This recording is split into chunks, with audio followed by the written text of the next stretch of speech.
Have you ever felt like a piece of software or maybe some complex system was just intentionally trying to trip you up? Like there's some hidden layer of configuration that constantly breaks things, forces you into this confusing, like, manual dance. Today, we're going to dig into a really fascinating evolution in industrial control systems, specifically an update to logiBUS IO. Our source material is two pretty in-depth YouTube videos. They're from Meisterschule in München, Landmaschinen Mechanik. There's basically a vocational school in Munich for agricultural machinery tech. And these videos walk us through a really big shift, moving away from something they call mapping. Yeah, and our mission for this deep dive is really to unpack the core problem that this mapping thing created.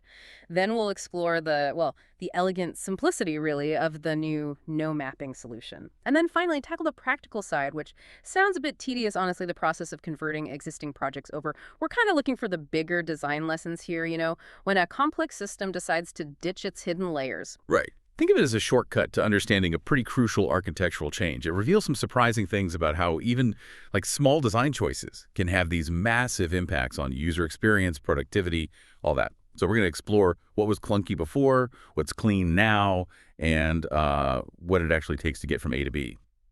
Okay, so let's start at the beginning then, the before. In the, let's call it the old logiBUS system, every exercise or application apparently came with this 3-pack. You had a module, a mapping file, and the exercise itself, often in separate folders. What was the big challenge there, besides just file management? Well, the core issue was fundamentally a break in the system's own philosophy. The overall programming. It was visual, dragging and dropping blocks, connecting wires on screen.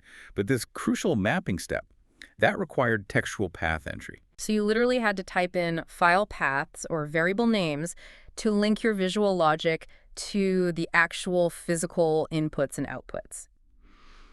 It was awkward, definitely cumbersome, and it led to frequent errors. Like if you accidentally pointed only to the exercise file but forgot the whole 3-pack structure context. Oh, right. This whole textual path in a visual world thing, it's kind of an anti-pattern you see sometimes, where this text layer just undermines what should be an intuitive interface. So if you made just a small mistake then, Yeah. like forgot a specific bit of text, or maybe changed the structure inside your program, Yeah. everything could just stop working. Exactly. Silently. Until you went hunting for that hidden text reference. Ouch. Yeah, and restructuring complex programs, it became a real headache. So you took part of your code and made it a supplication that's like a reusable subprogram, pretty standard in these systems.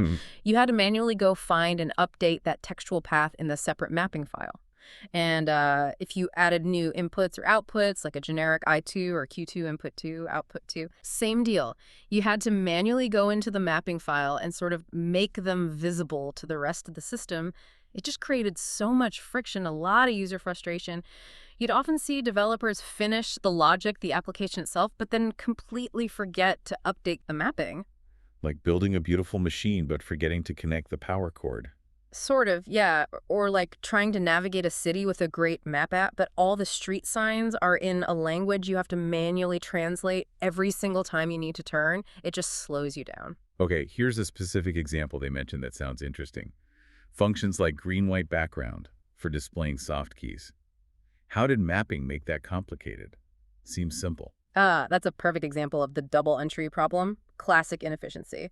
To get a soft key to show up on a display, you had to define it in your visual application logic. Okay, makes sense. Right. But then you also had to specify the very same soft key again, using text, in that separate mapping file just to link it to the actual hardware button. Wow, really? Doing the same thing twice. Exactly. Redundant work, super prone to typos, and just a constant source of annoyance. You're basically telling the system the same piece of information twice in 2 different ways. Okay, that sounds like a recipe for wanting to throw the computer out the window. Yeah. So this brings us to the after. What does this new logiBUS system do? How does it fix things, address these frustrations? Well, the revolution really is just the complete elimination of that mapping layer. It's gone. Completely gone. Yep. So now you see what each exercise or module does pretty much instantly. No more hidden folders, no separate mapping files to worry about. The whole system is streamlined, simplified naming conventions. Everything related to an exercise is right there inside a single self-describing block. It's a big shift towards, transparency, what you see is what you get kind of approach. That does sound incredibly clean. So what's the biggest functional change under the hood that makes this possible? Getting rid of mapping entirely. The most significant shift, I'd say, is that the input and output blocks themselves have changed. Before, they were generic, right? Like IX for any input, QX for any output, standard control system stuff. Now they're specifically named right there in the application logic. So instead of just IX, you'll see a block explicitly called, say, button EX or soft key EX, or maybe logiBUS CX, that gives you immediate visual clarity, tells you exactly what kind of I/O you're dealing with. Okay. So a button EX block, for instance, clearly tells you this is a button on a display and it acts as an input to my control system. No need to look it up elsewhere. That makes a lot of sense. So with these new specific blocks, does the system care more about the type of input, like button EX, rather than maybe a specific name you give it? Like if I label one input start button and another stop button, does it still work okay? Or does it need standard names? That's a really good question, actually. And yeah, it highlights the change perfectly. The identifier now is the input or output itself, based on its dedicated type, like button EX. It's not just some variable name you happen to assign in your logic. I see. So yes, start button and stop button. Those would still work fine as labels within your program logic for clarity, but the system relies on the underlying type, the button EX block type, to make the actual connection to the hardware or the system.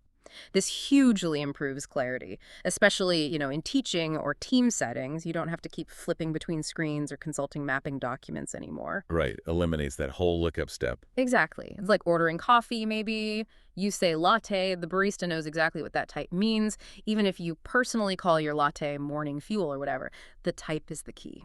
Okay, this sounds overwhelmingly positive, much cleaner.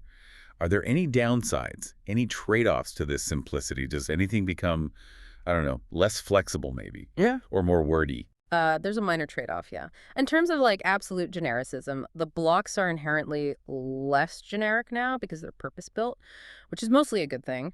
But say you need to switch an output, maybe from a general QX type block to a data panel QX. That's logiBUS's specific term for an output going to one of their data panels, which has integrated density control. Okay. You'll have to provide a bit more configuration detail directly in that specific block. Things like the panel's address, the specific output number, like address 0, output 1A, for instance. So a little more upfront configuration within the block itself. Yeah, a small extra step there. But the huge benefit you get in return is immediate error detection. If your types don't match or if you misconfigure that address or something, the system flags it instantly right there while you're developing. Oh, okay. Catches errors early. Exactly, which is massive for debugging, preventing those nasty runtime issues later on. They also mentioned they're kind of hoping for a feature like syntax completion for these specific types, to make that configuration even faster. But the error checking is the big win. Right. So this all sounds great for new projects starting from scratch.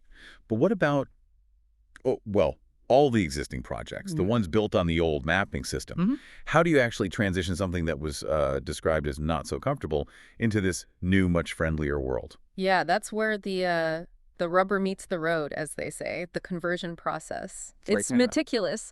And like the developer in the video says pretty bluntly, it's no fun. Okay. Honest, at least. Totally. It's like, imagine remodeling an old house. The new design is way better, but getting there means ripping out old plumbing, dealing with unexpected issues, lots of dusty, careful work. Gotcha. But it's a necessary step if existing users want to really get the long-term benefits of this new architecture. Okay, let's get into the specifics then. If you have to do this conversion, what are some of the key steps? The challenges involved in moving an old project to the new no mapping system. So the first steps are pretty standard setup stuff. You copy over the new type library. That's the file that defines all these new specific I/O blocks. You check for any linked libraries you might need.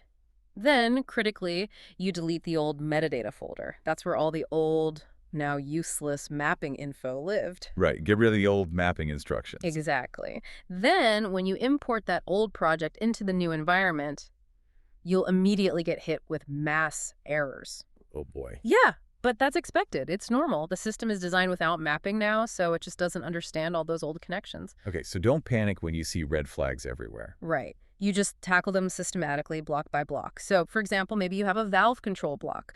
Before, you called it using its old path, like mapping func valve control. Now, you just change that call to be direct, func valve control. You remove that mapping part. Simple enough for that one. Yeah. For something like, say, a working light application, you'd focus on eliminating that double entry problem we talked about. So for soft keys controlling the light, you directly configure the input event, maybe soft key activation code.released, right inside the logic block itself. Same for auxiliary inputs, maybe using auxiliary state.disable.